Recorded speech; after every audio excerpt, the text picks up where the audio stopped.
ሱዳን ከትናንት እስከ ዛሬ ምን ገጠማት?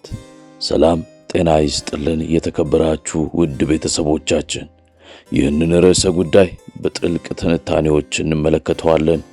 አብራችሁን ቆዩ። ሱዳን ረጅምና ውስብስብ የፖለቲካ ታሪክ ያላት ሀገር ናት። ከጥንታዊ የኩሽ መንግስት ጀምሮ በኢስላማዊ ሱልጣኔዎች አልፋ በግብጽና በእንግሊዝ ጥምር አገዛዝ ስር ቆይታለች። እንደ አውሮፓውያን አቆጣጠር በ1956 ነፃነቷን ካገኘች በኋላ ግን ሀገሪቱ በረጅም ጊዜ ወታደራዊ መፈንቅለ መንግስትና በአጭር ጊዜ የዲሞክራሲ ሙከራዎች መሃል ስትዋልል ቆይታለች።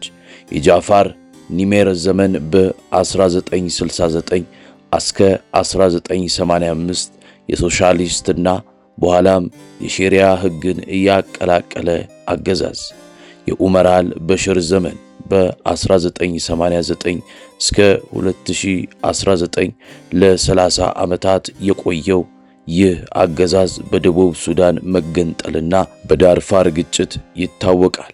ከጎረቤት ሀገራት ጋር ያላት ግንኙነት፣ የሱዳን ጂኦ ፖለቲካዊ አቀማመጥ ለጎረቤቶቿ ወሳኝ ነው። ከኢትዮጵያ ጋር በአባይ ውሃ አጠቃቀም፣ ህዳሴ ግድብና በፋሽቃ የድንበር ይዞታ ምክንያት ግንኙነቱ ውጥረትና ትብብር የሚቀያየርበት ነው። ከግብጽ ጋር ታሪካዊና ስልታዊ ትስስር አላቸው። በተለይ በወታደራዊና በውሃ ጉዳይ ግብጽ ለሱዳን ትልቅ ትኩረት ትሰጣለች። ከደቡብ ሱዳን ጋር ከድንበርና ከነዳጅ ገቢ ክፍፍል ጋር በተያያዘ አሁንም ያልተቋጩ ጉዳዮች አሏት። ሱዳን የአረብና የአፍሪካ ባህሎች ውህደት ናት። ወንዶች ጀላቢያ እና ጥምጥም ኢማም ሲለብሱ፣ ሴቶች ደግሞ ቶብ የሚባል ረጅምና ያሸበረቀ ጨርቅ በሰውነታቸው ላይ ይጠቀልላሉ። አሲዳ እንደ ገንፎ ያለና ቁራሳ ከስንዴ የሚሰራ ዋና ምግቦቻቸው ናቸው። ፉል ወይም ባቄላ በአገሪቱ በብዛት የሚዘወተር ቁርስ ነው። የሱዳን ማህበረሰብ በጠንካራ ቤተሰባዊ ትስስርና በእንግዳ ተቀባይነቱ ይታወቃል። በጎሳና በሃይማኖታዊ ሥርዓቶች በተለይም የሱፊ እምነት የማህበረሰቡን መስተጋብር ይገዛል። ሆኖም ግን የጎሳ ግጭቶች በተለይ በገጠራማው የሀገሪቱ ክፍል ለማህበራዊ መረጋጋት ፈተና ሆኖ ቆይቷል። ሱዳን ሰፊ የእርሻ መሬትና የከርሰ ምድር ሀብት በተለይም ወርቅ ያላት ሀገር ብትሆንም በፖለቲካ አለመረጋጋት ምክንያት ኢኮኖሚዋ ክፉኛ ተጎድቷል። እንደ አውሮፓውያን አቆጣጠር በ2011 ደቡብ ሱዳን ስትገነጠል 75% የነዳጅ ገቢዋን አጥታለች። በአሁኑ ወቅት የዋጋ ግሽበትና የገንዘብ ምንዛሬ ውድቀት የዜጎችን ሕይወት እያቃወሰ ይገኛል። የሱዳን ጦር ኃይል ኤስኤኤፍ በአፍሪካ ካሉ ግዙፍ ሰራዊቶች አንዱ ነው። የራሱ የሆነ የጦር መሳሪያ ማምረቻ ኢንዱስትሪ አለው። ሆኖም ከጎኑ የነበረውና አሁን ጠላት የሆነው የፈጣን ድጋፍ ሰጪ ኃይል አርኤስኤፍ መፈጠር የመከላከያ አወቃቀሩን ለሁለት ከፍሎታል። ሱዳን በአሁኑ ወቅት በታሪኳ አይታው የማታውቀው እጅግ አስከፊ የእርስ በርስ ጦርነት ውስጥ ትገኛለች። ጦርነቱ በዋና ከተማዋ ካርቱምና በዳርፉር አካባቢዎች እጅግ የከፋ ውድመት እያደረሰ ይገኛል። ጦርነቱ በሁለቱ ወታደራዊ መሪዎች መካከል የሚደረግ የስልጣን ፍልሚያ ነው።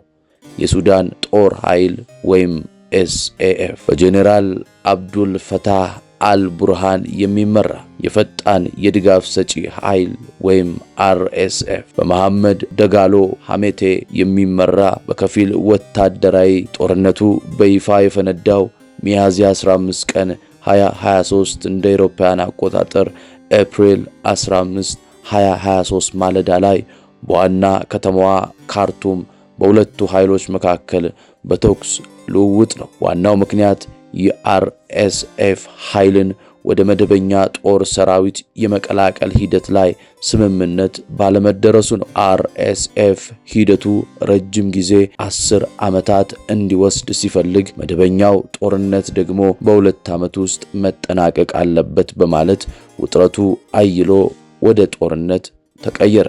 ከጀርባው ደግሞ ሀገሪቱን ወደ ሲቪል አስተዳደር ለመመለስ የሚደረገው ጥረት የሁለቱ ጀነራሎች ስልጣን ስለሚያሳጣ የመጣ ግጭት ነው። በ10 ሺዎች የሚቆጠሩ ሰላማዊ ሰዎች ተገድለዋል። ሆስፒታሎች፣ ባንኮችና የኤሌክትሪክ አገልግሎቶች ወድመዋል። ካርቱም ግማሽ በግማሽ የሚሆን አካሏ ፈርሷል። ከ10 ሚሊዮን በላይ ሱዳናውያን ከመኖሪያ ቀያቸው ተፈናቅለዋል።